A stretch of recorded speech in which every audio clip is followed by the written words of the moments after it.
Hello aspirants, welcome to Kalam IAS. This is Vasudev Singh Bhati. आप सब ने प्रीलिम्स अपना दे दिया है and there is a lot of discussion about it. कोई कह रहा है paper was very easy and some are saying it looked easy but it is not easy. once you go at home and check the answer sheet, you realize that the questions you thought were easy were not actually easy. And this is the case with most of the subjects in the prelims. But we will today talk about the economy section. So if we talk about the economy section, there are several themes that we have identified based on the PYQs, and this year also paper was from the same themes. We say more than 80% of the papers will come from this theme only. So this year there were 16 questions in UPSC Prelims from economy section, and we saw that the first two questions were one from the human and social development and one from the basic concepts in economy. Then there were three questions from RBI and monetary policy. So if we look at the breakdown of these sections in the final UPSC prelims paper, you will see there was one question from this section, one question from this section, three questions were from RBI and monetary policy, one question was from banking and regulation, and then one question was from FDI and FII, and five questions were from tools of money market and capital market. So this is total of 2, 3, 5, 5, 10, 12 questions. One question was from balance of payment, and one question was there were two questions from the government schemes, two from government schemes.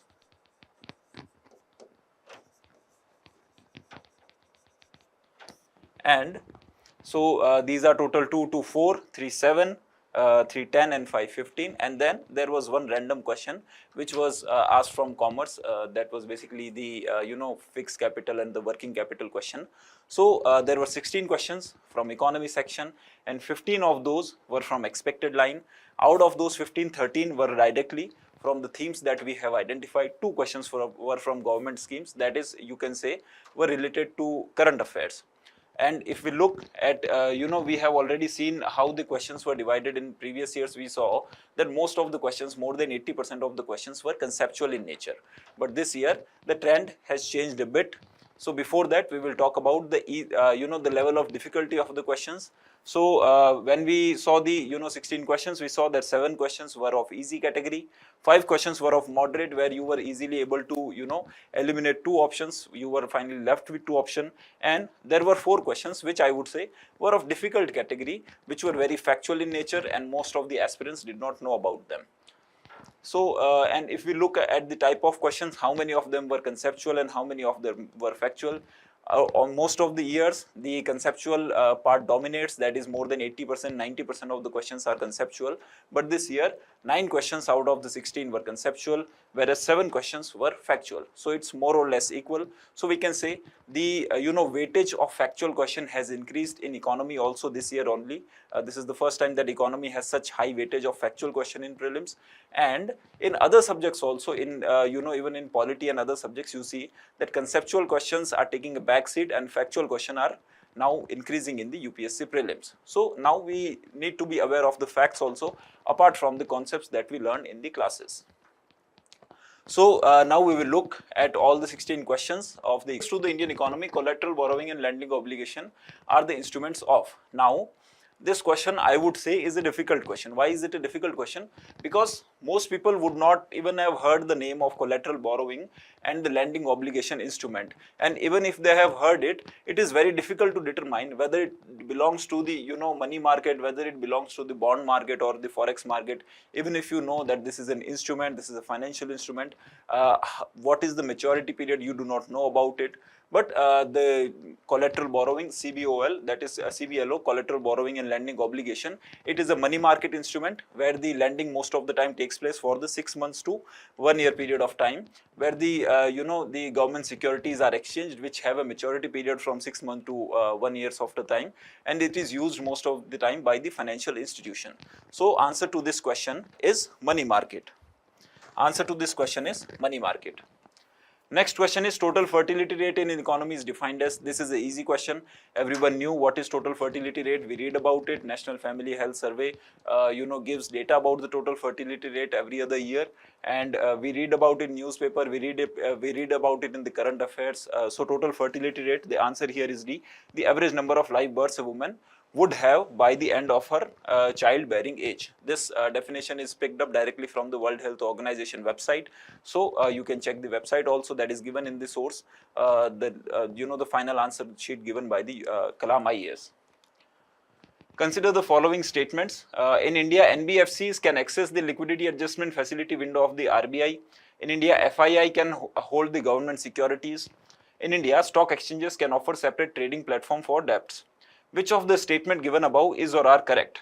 Now here, if you read about liquidity adjustment facility, it is part of the Kalam IAS notes that we provide, that which of the following which are those organizations which are eligible to access the liquidity adjustment facility. Liquidity adjustment facility is part of the monetary policy of the Reserve Bank of India, under which you can access the repo rate, the reverse repo rate loan that banks take from the Reserve Bank of India. So that is not available for NBFCs, that is available for banks and the primary dealers. So the first statement here is wrong. So we can reject option A and option C. Then we are left with, we know that third option would be correct. And the second option, second line is, in India, foreign institutional investors, FII, can hold government securities. Yes, FII can hold government securities. There are certain limits up to which FII can hold government securities, but they can hold government securities. So second statement is correct, and answer to this question is option D. Next question is, which of the following can be, can trade in corporate bond and government securities? So corporate bond and government securities के अंदर कौन-कौन trade कर सकता है? Insurance company, pension fund and retail investors. Now this again I would say a moderate to difficult question, because people might get confused in insurance company and pension fund. We know that retail investors can purchase government securities. JILTAG account से, JILTAG account was in news from past 2 years. RBI ने JILTAG account start किया था 2022 के अंदर. So we know retail investors can hold government securities, and corporate bonds तो retail investors buy करते ही हैं. We know that pension fund and insurance company can hold government securities, but there might be some confusion regarding whether pension fund and insurance companies can hold the corporate bond also. The answer is yes, they can also hold corporate bond. So here the answer is D, 1, 2 and 3.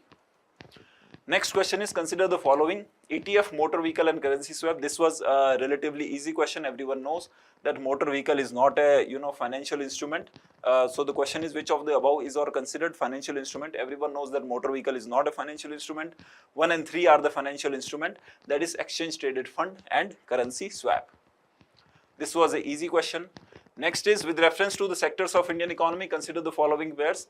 I would consider this is a moderate question. This would not be an easy question for everyone, because at least in one of the 4 options, the candidates that I have talked to, they were confused in at least one of the 4 statements. That I knew the 3, but I did not know the one. Someone was confused about the mineral exploration. Someone was confused about the storage of agriculture produce. Someone was confused about the dairy farm.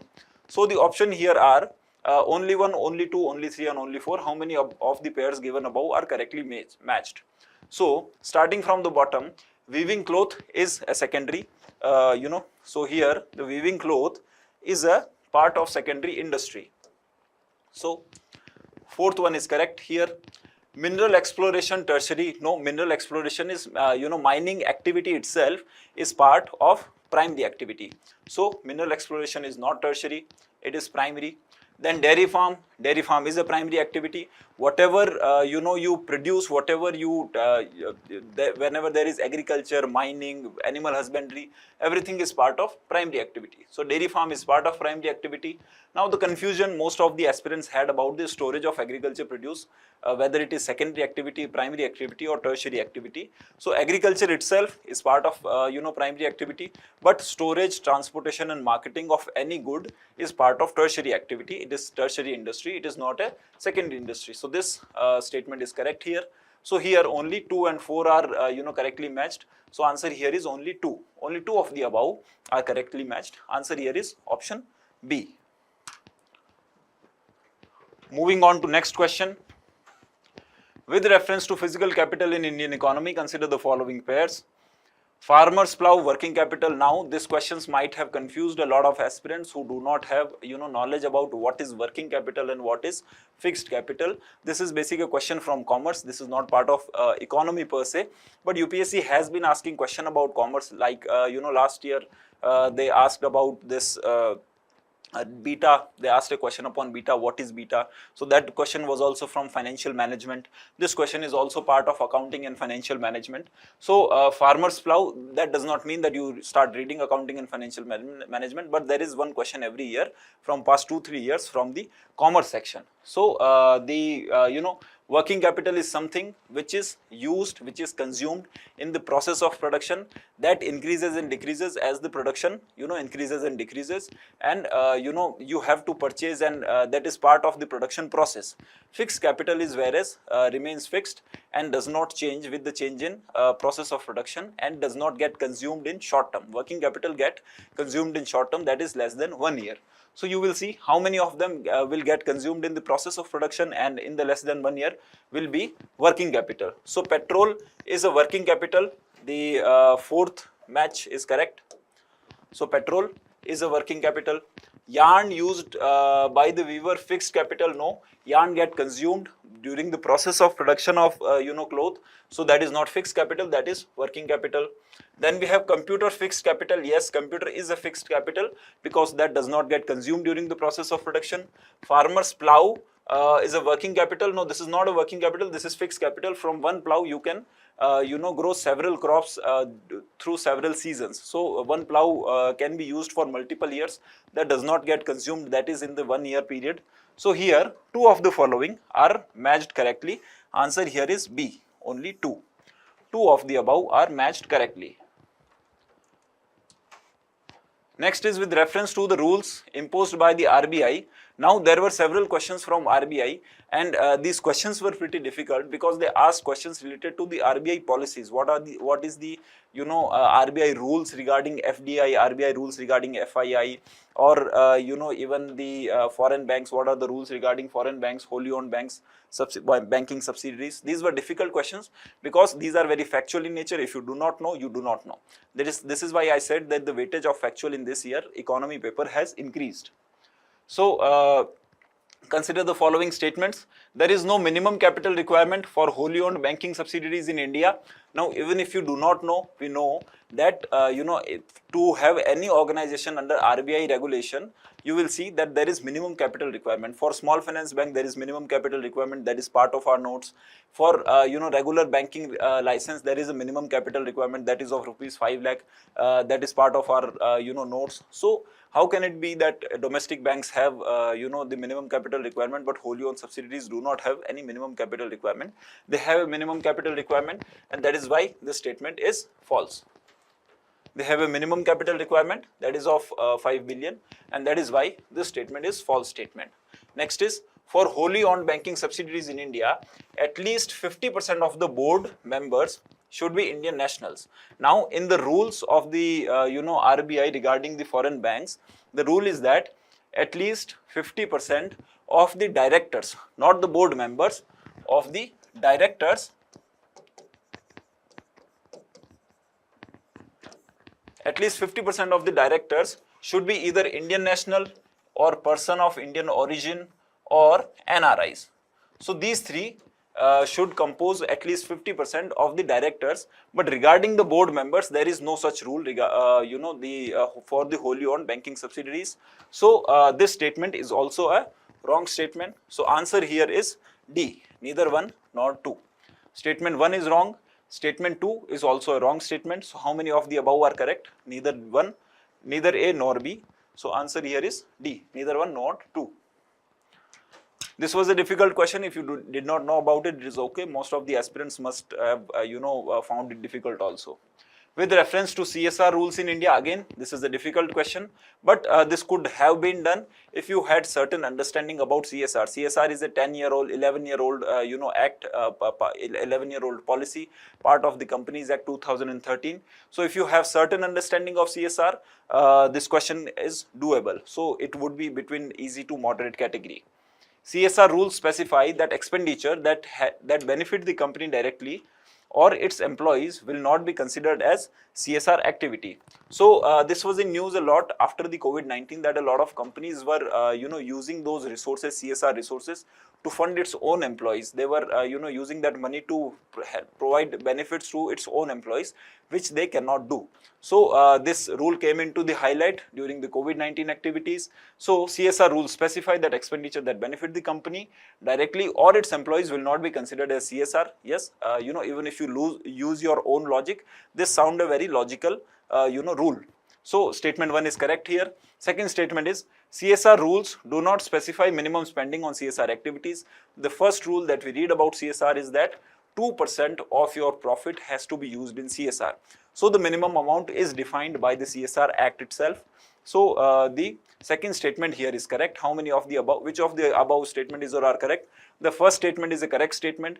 Second statement, rules do not specify. Yes, rules specified. So second statement is not correct. Answer here is A1 only. Next question is, consider the following statements. If USA were to default on its debt, holders of the US Treasury bond will not be able to exercise their claims to receive payment. Statement 2 is, the USA government debt is not backed by any hard asset but only on the faith of the government. Now, in this question, there is a lot of discrepancy. There is a lot of hue and cry that which statement is correct and which statement is wrong. So in most of the aspirants are agreeing that the second statement is correct. That is, second statement is definitely correct, that the USA government debt is not backed by any hard asset. But whether the first statement is correct or not, we have found after considering that there were several articles and several podcasts about in 2023 when there was risk of US being a defaulter on the treasury bonds. Then it was in news that a lot of countries, for example UK, France, Germany, were holding money in treasury bonds in the USA, and if the US government defaults, then these countries have no other way of recovering that money. That money is not recoverable by any other way. They cannot recover it, no matter what they try to do. So these countries will not be able to recover it. Now a lot of people are going into the language of the statement. थोड़ा बाल की खाल उधेड़ रहे हैं कि अच्छा पैसा तो उनको नहीं मिलेगा, बट वो क्लेम तो कर सकते हैं ना.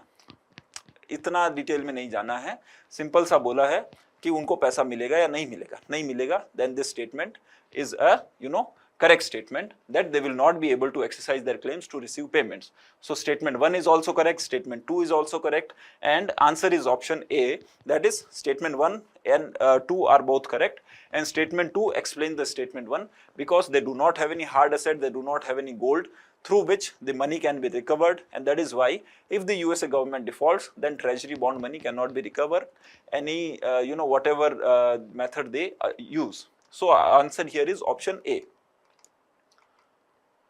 Next is, consider the following statement, syndicated lending. Now again this question was a difficult question. First of all, the aspirants did not know what is syndicated lending, and even if they knew what is syndicated lending, they did not know whether the second statement is correct or not. That is, the syndicated loan can be fixed amount lump sum funds but cannot be a credit line. So even if they knew the first statement, they did not know the second statement, and that is why this question was a difficult question, I would say.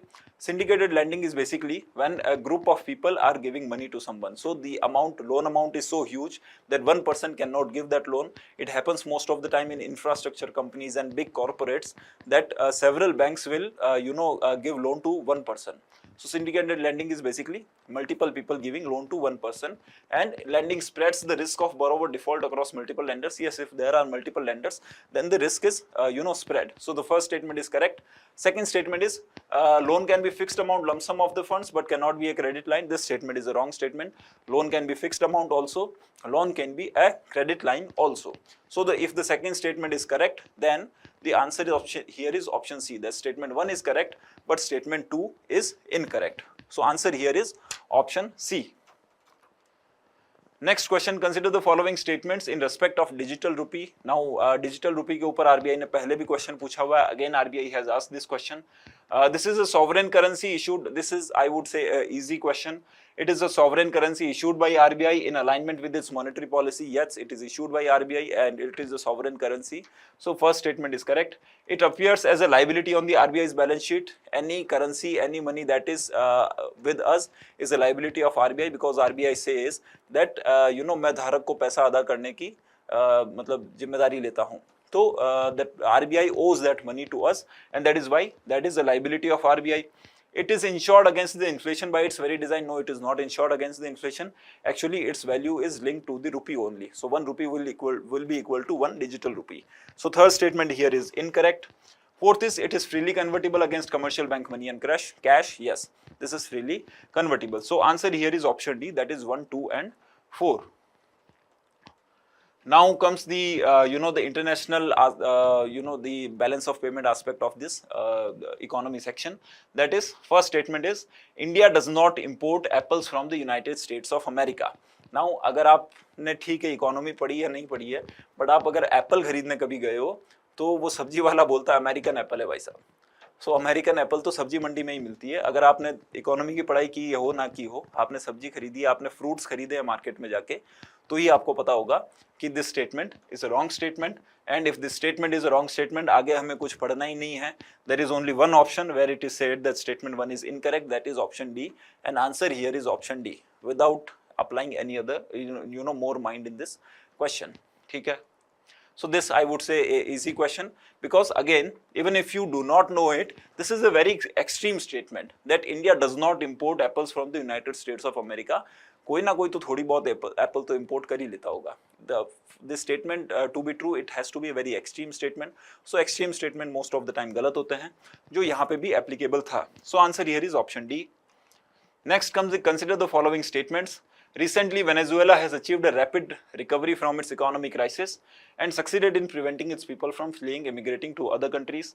Second statement is, Venezuela has the world's largest oil reserves.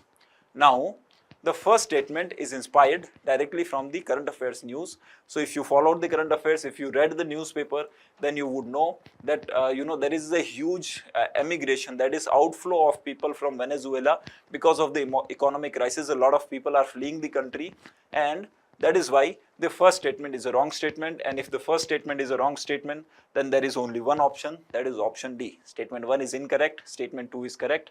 And if you have read about the distribution of natural resources, then you read about it that Venezuela has the world's largest oil reserve, and despite of this, the Venezuela is a poor country.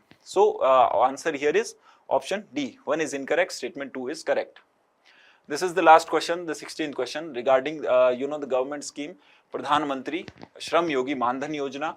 So Pradhan Mantri Shram Yogi Mandhan Yojana, again this was a easy question, because you have to know basic detail about any government scheme that is there.